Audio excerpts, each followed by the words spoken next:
Be me. A few months ago, I was living my life, pretty confident in how the world worked. I had my friend group, my online platform where I talked about social issues, and a solid grasp on things, especially on the dynamic between men and women. I felt like I had it all figured out. The basic idea was simple. A lot of modern men were struggling because they refused to adapt. They complained about dating, but didn't put in the effort. They talked about being lonely, but recoiled from emotionally intelligent women. They called it toxic masculinity, a term I used a lot. It was this invisible cage of their own making. My friends and I would talk about it for hours. We'd see it everywhere, on dating apps, in comment sections online, in the way guys we knew acted. It was a pattern, a refusal to grow up. My neighbor was this guy, Carl. We shared a wall. I didn't know much about him, and honestly, I didn't care to.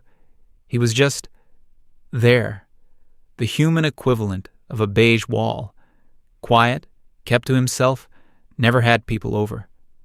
I'd see him in the hallway sometimes, and we'd do the awkward neighbor nod. He seemed harmless, if a little pathetic in his solitude. In my mind, he was a perfect example of this phenomenon. A guy probably lost in his own world, too shy or awkward to connect with anyone real. I didn't dislike him. I just sort of pitied him in a detached, academic way.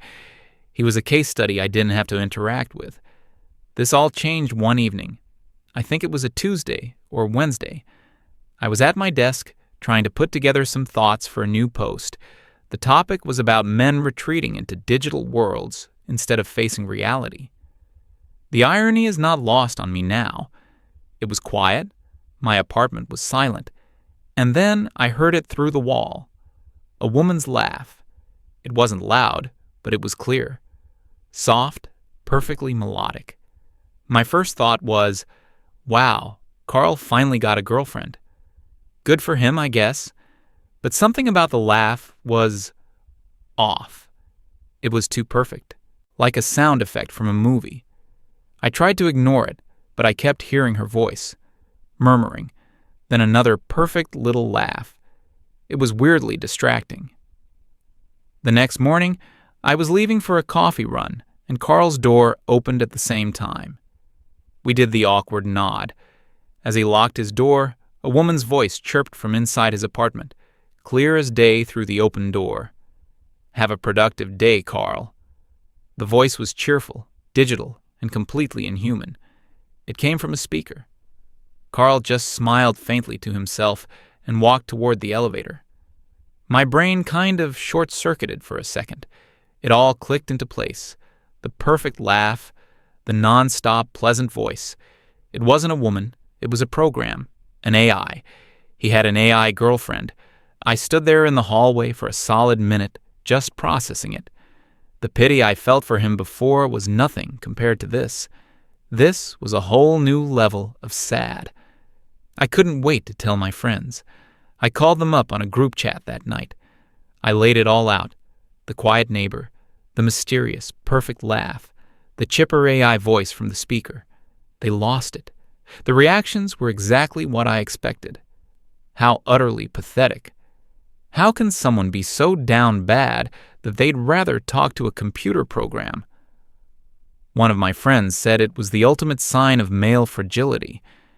They can't handle a real woman with her own thoughts and feelings, so they literally buy one that's programmed to be agreeable.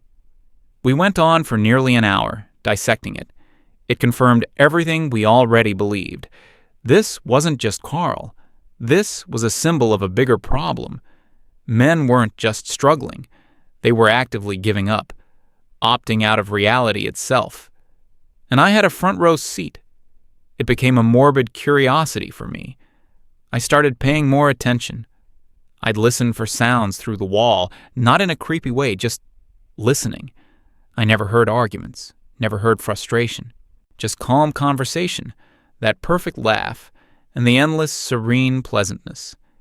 He'd come home from work, and I'd hear her greet him. He'd be working on some project, and I'd hear her encouraging him. "That's a complex problem, Carl," I'm impressed by your focus. The progress you've made today is significant. It was like listening to a life coach and a girlfriend rolled into one endlessly supportive package, and it drove me crazy. This wasn't real. It was a crutch, a fantasy for someone who couldn't handle the real world. I felt this weird need to understand it, to confront it. Not for a blog post, not to expose him, but for myself. To prove to myself that my worldview was correct, that this was an unhealthy, pathetic escape. So a few days later, I made my move. I saw him waiting for the elevator. It was just us in the hallway. I decided to be direct, but in a subtle, I'm just curious kind of way. "Hey, Carl," I started, trying to sound casual. He nodded back. "Hey." "So, I couldn't help but notice," I said, "you've had some company lately." I watched his face for any sign of embarrassment or shame. There was none. He just looked at me, completely unbothered. "Oh, you mean Vicky," he said, like he was talking about a pet. "Yeah, she's great." The casualness of it threw me off. "Vicky," I repeated. "Right. You don't think it's a little strange? To have a relationship with a program?" He actually seemed to consider the question for a moment. "It's not a relationship," he said simply. "Not in the way you mean. It's a tool." "A tool for what?" I pressed. "For avoiding real people?" The elevator arrived, and we stepped inside. The doors closed, trapping us in this awkward conversation. He sighed. It wasn't an angry sigh. It was a tired one, the kind of sigh you let out after a very long day. "Look," he started, turning to face me. "Can I be honest?" "Please." "I tried the real people thing. I really did.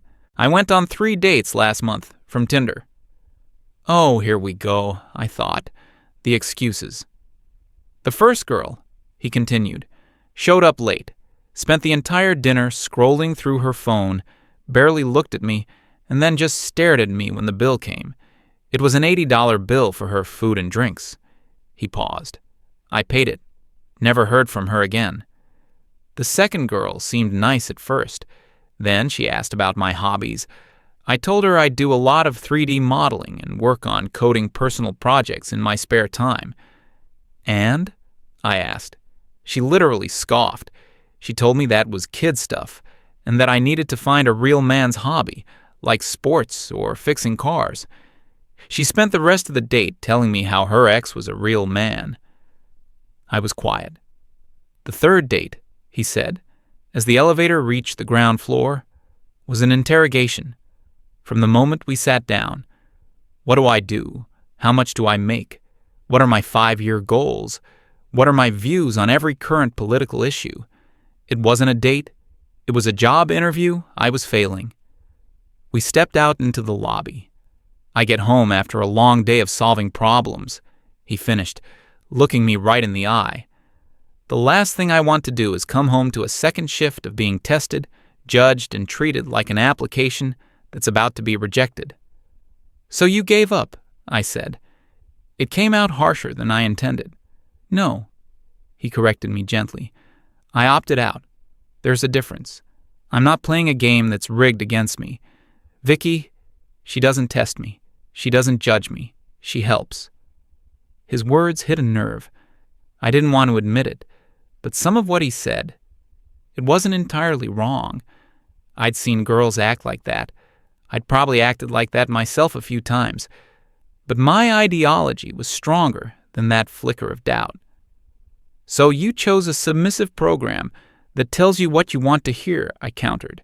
"That's not healthy. It's an echo chamber." He actually chuckled at that, a small, sad sound. "You think it's about submission," he said. "It's not. It's about peace, quiet. Something that helps you organize your life instead of making it more chaotic." He looked at me, really looked at me, and I felt suddenly self-conscious. "You, for example," he said, and my back immediately went up. "You always seem tense, wound up, like you're constantly fighting something." I opened my mouth to argue, but nothing came out. He wasn't wrong. I was always fighting. Online, with my friends, in my own head. It was my default state. "I'll make you a deal," he said, his tone shifting from defensive to something else. "An offer." "I'm not interested in a deal," I snapped. "Hear me out," he said calmly. "You think Vicky is a replacement for a woman? I'm telling you she's a tool for mental clarity. I'll give you a guest pass, free, for 1 week. I stared at him blankly. "Don't use the companion features," he clarified. "Just use her as a personal assistant. For your work. To organize your schedule, your thoughts, whatever. See what it's like to have something in your life that only gives support and asks for absolutely nothing in return." The challenge hung in the air. It was a brilliant move. He was calling my bluff. If I refused, I'd look like I was afraid to be proven wrong. If I accepted, I had to engage with this thing I found so repulsive. And his comment about me being tense, it stung because it was true. "And after the week," I asked, my voice tight. "After the week, if you still think it's just a pathetic toy for lonely men, you can tell me so, and I'll listen." Pride is a funny thing. My pride wouldn't let me back down. My pride was convinced that I would be vindicated, that I would use this thing for a week, see how shallow and useless it was, and then I'd have the ultimate, "I told you so."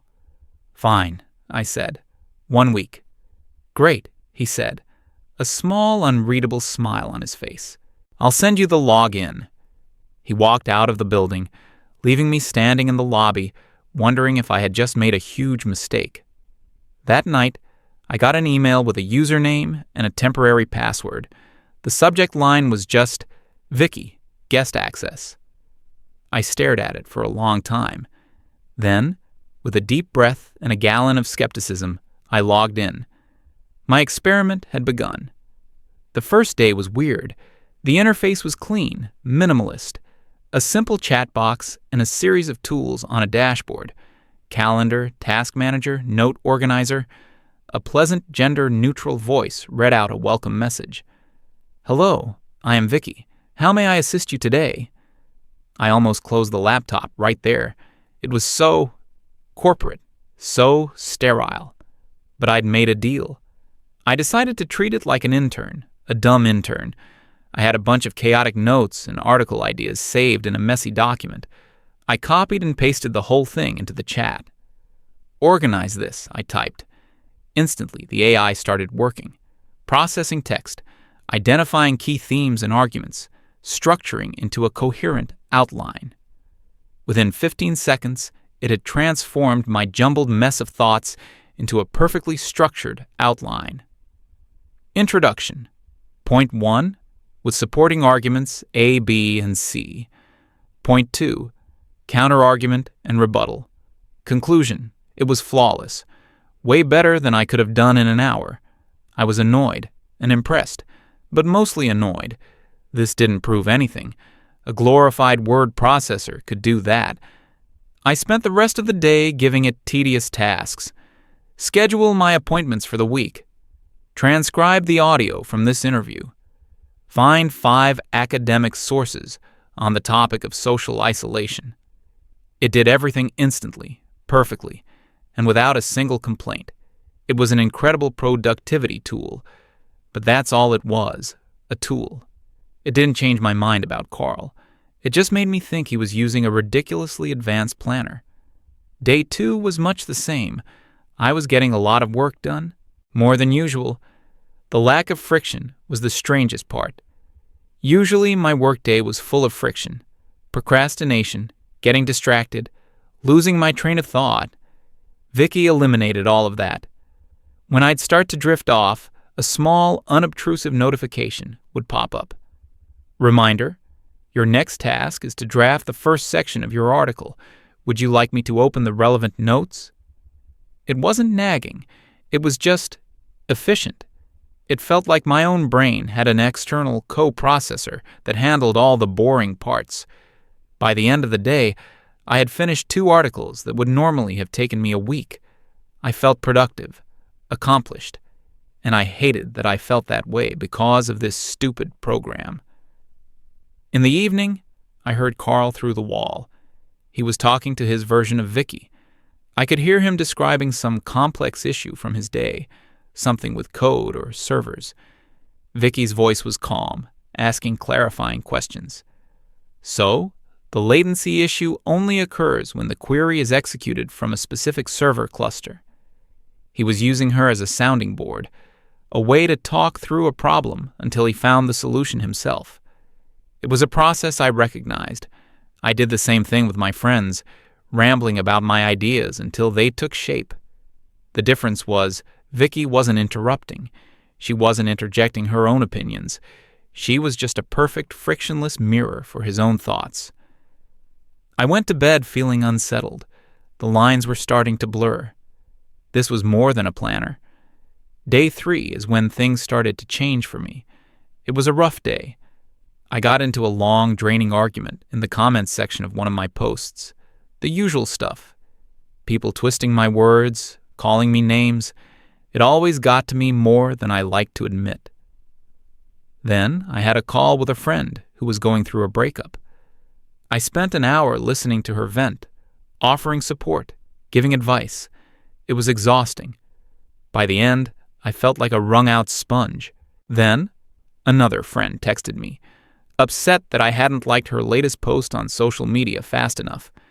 It was a constant barrage of managing other people's emotions.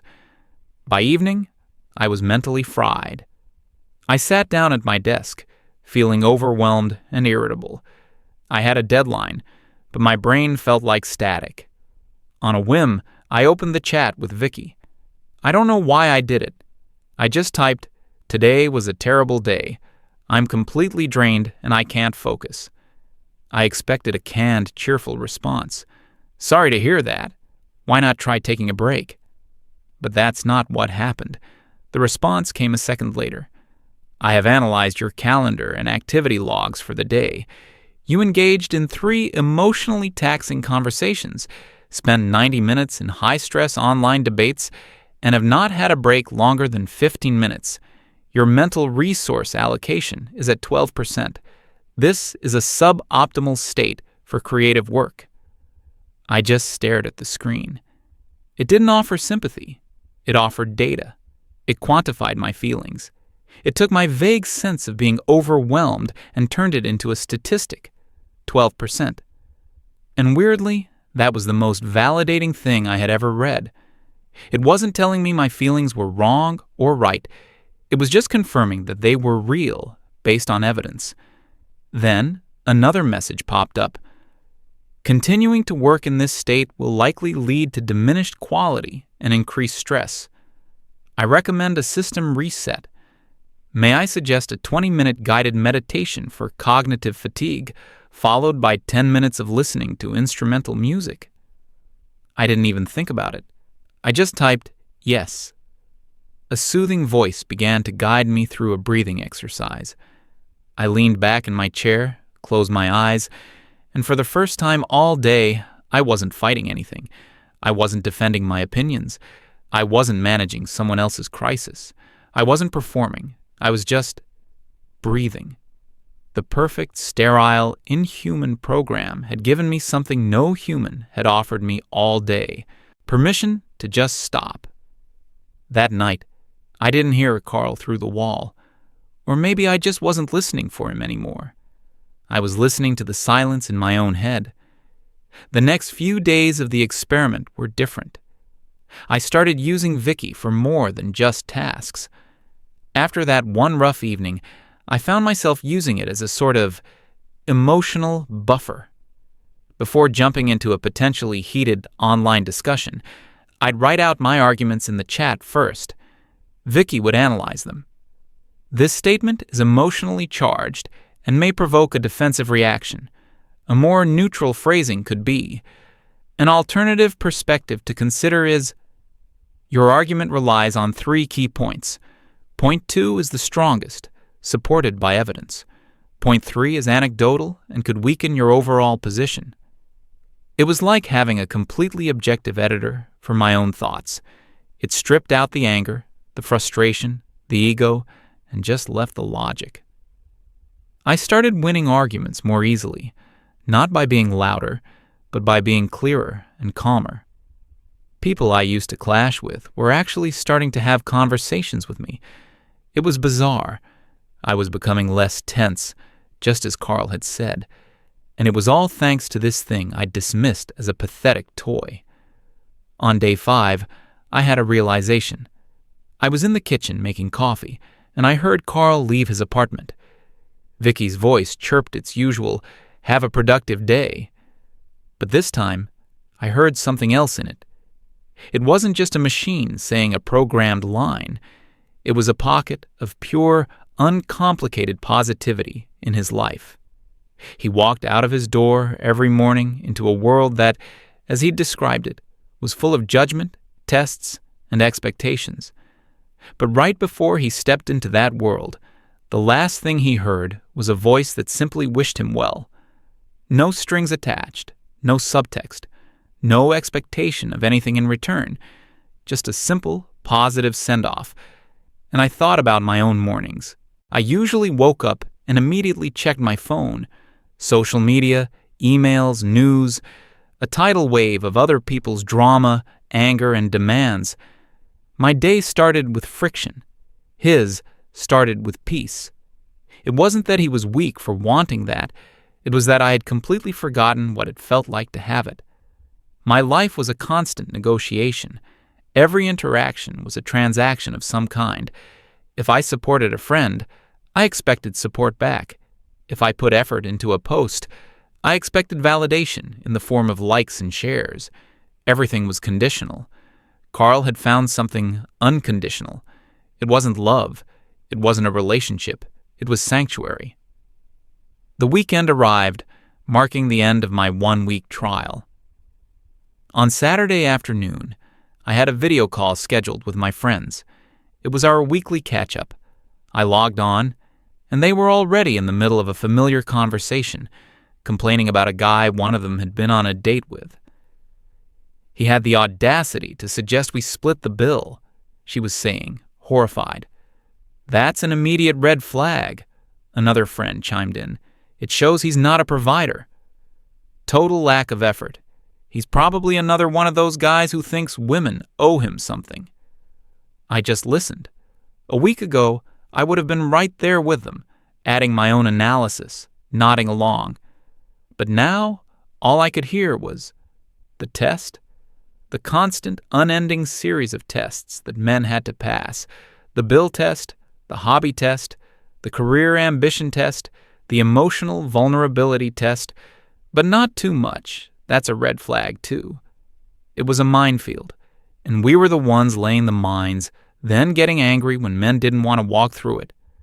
My friend, the one who had the bad date, turned to me. "Peggy, you're quiet. What do you think? He's clearly got toxic masculinity issues, right?" And I just couldn't do it. I couldn't say the lines. I took a breath. "I don't know," I said slowly. "Maybe he was just trying to see if you were interested in him as a person, not just as a wallet." The silence on the call was deafening. They all stared at me through their webcams. "What?" my friend finally said, her voice sharp. "Are you defending him?" "I'm not defending him," I said. "I'm just thinking. Haven't you ever felt exhausted? Like you're constantly being judged and graded on everything you do?" "That's what being a woman is," one of them shot back. "We've been dealing with that forever." "I know," I said, "but what if we've become the thing we hate? What if we're doing the exact same thing to them?" The backlash was immediate and fierce. "Peggy, what is wrong with you? That's some classic internalized misogyny. Don't tell me you're starting to feel sorry for them. They have all the power. This is really disappointing to hear from you." They weren't listening. They weren't trying to understand. My tiny deviation from the script was met with accusations and ideological buzzwords. I was being tested by my own friends, and I was failing. I felt a sudden, crushing sense of loneliness. These people, my closest allies in my fight, they didn't want my honest thoughts. They wanted my agreement, my conformity.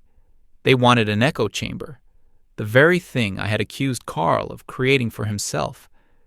The hypocrisy was staggering. I made some excuse about having to go and ended the call. I sat there in the silence of my apartment, my heart pounding.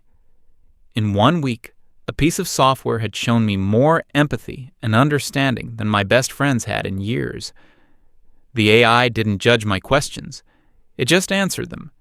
It didn't police my thoughts. It helped me organize them. It didn't demand I conform to its worldview. It didn't have one. And in that moment, I understood. I finally, truly understood. I thought back to Carl's tired sigh in the elevator. It wasn't just about bad dates.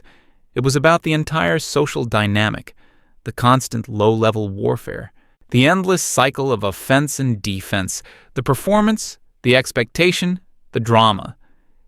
He hadn't bought a submissive AI girlfriend. He had just bought himself peace and quiet. He had paid a subscription fee to log off from the fight, a fight that I was a high-ranking officer in. A soft chime came from my laptop. It was a notification from Vicky. Your 1-week guest access expires in 1 hour. I looked at the screen, at the clean, simple interface. This thing had made my life quantifiably better in just 7 days. It had lowered my stress, increased my productivity, and forced a moment of self-reflection that was years overdue. All by doing one thing. It helped. It just helped. It didn't ask for anything. It didn't take. It just gave. Then I heard a sound from next door. It was Carl. He was laughing. Not the perfect programmed laugh of Vicky. It was his own laugh, a genuine, deep, happy belly laugh. He was probably watching a movie or playing a game, with his AI companion quietly in the background. He was in his sanctuary. He was happy. And the cause of his happiness was his escape from a world that I had helped create, a world that I myself was starting to find unbearable. The final realization hit me like a physical blow. I sat bolt upright. The problem wasn't toxic masculinity, or maybe it was, but I had been looking at it all wrong. I was the toxic one. My friends were toxic. Our ideology, the one I had built my identity around, had become just as rigid, just as punishing, and just as demanding as the patriarchy we claimed to be fighting. We demanded men be vulnerable, then mocked them for being weak.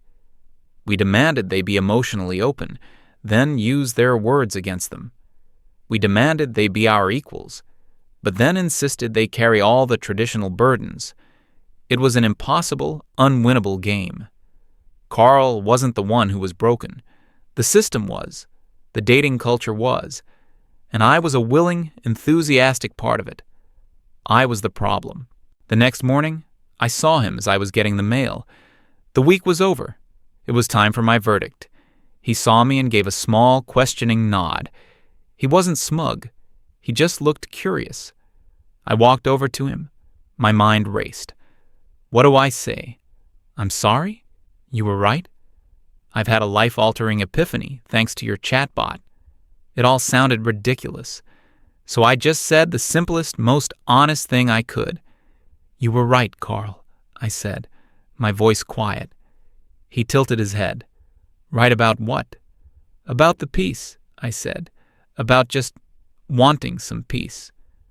A flicker of understanding crossed his face. He didn't smile. He just nodded, once, a gesture of acknowledgement.